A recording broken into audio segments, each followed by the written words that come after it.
कभी भी मैं अपने वीडियो में कहता हूं कि भारत की डिप्लोमेसी कई दशकों के बाद अपने सबसे सुनहरे दौर में है, तो कुछ कमेंट आते हैं कि ये तो हमेशा रही है, आजकल ऐसा क्या खास है। तो दोस्तों, डिप्लोमेसी कोई एक बार करके शांत बैठ जाने वाली प्रक्रिया नहीं है। ये एक ऑनगोइंग प्रोसेस है जिसे समय के हिसाब से बार बार चेंज करना पड़ता है।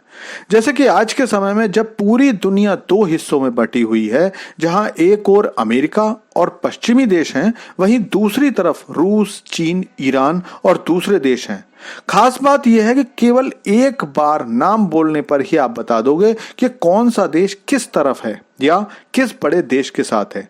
लेकिन भारत अकेला दुनिया का ऐसा देश है जो जितना अमेरिका के नजदीक है उतना ही रूस के साथ है। और ये बात हमें किसी से छिपाने की जरूरत नहीं है, बल्कि डंके की चोट पर हम दूसरे गुट की जानकारी में ये सब करते हैं। लेकिन पश्चिमी मीडिया अभी तक अपने दशकों पुराने कॉलोनियल दौर से नहीं निकल पाई है और इसीलिए ऐसे लेख लिख रही है कि भारत ने अपनी लक्ष्मण रेखा पार कर दी है, या कोई कह रहा है कि भारत को अपनी रेड लाइंस का ध्यान रखना चाहिए और रूस के साथ युद्धाभ्यास नहीं करना चाहिए। पश्चिमी मीडिया भारत को लेकर इतना ज्यादा सेंटी हो गया है कि वो भारत की हर बात पर नेगेटिव रिपोर्टिंग करता है। सोचने वाली बात यह है कि अब क्या ये पश्चिमी देश हमें हमारी हदें बताएंगे? ये हमें बताएंगे कि हम किसके साथ बैठें, किसके साथ चलें, किसको छोड़ें या किसको गले लगाएं? भाई, तुम हो कौन? तुमसे पूछना कौन चाहता है? तुम्हारी राय किसी को नहीं चाहिए।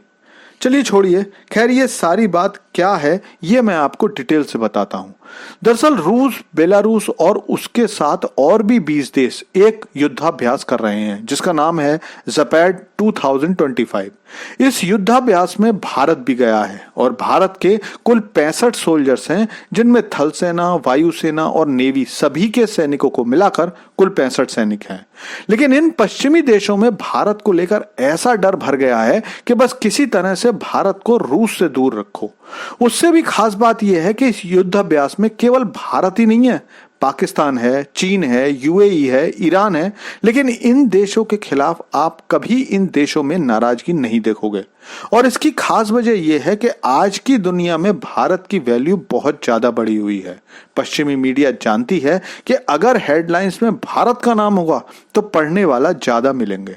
लेकिन आपको एक और बात मजे की बताता हूं, और वो ये कि इस समय भारत केवल रूस के साथ युद्धाभ्यास नहीं कर रहा है, बल्कि भारत अमेरिका के साथ भी युद्धाभ्यास कर चुका है। अलास्का के फोर्ट वेनराइट और यूकोन ट्रेनिंग क्षेत्र में 1 सितंबर से लेकर 14 सितंबर तक एक एक्सरसाइज चल रही थी जिसमें 450 सैनिक भारत के पार्टिसिपेट कर रहे थे।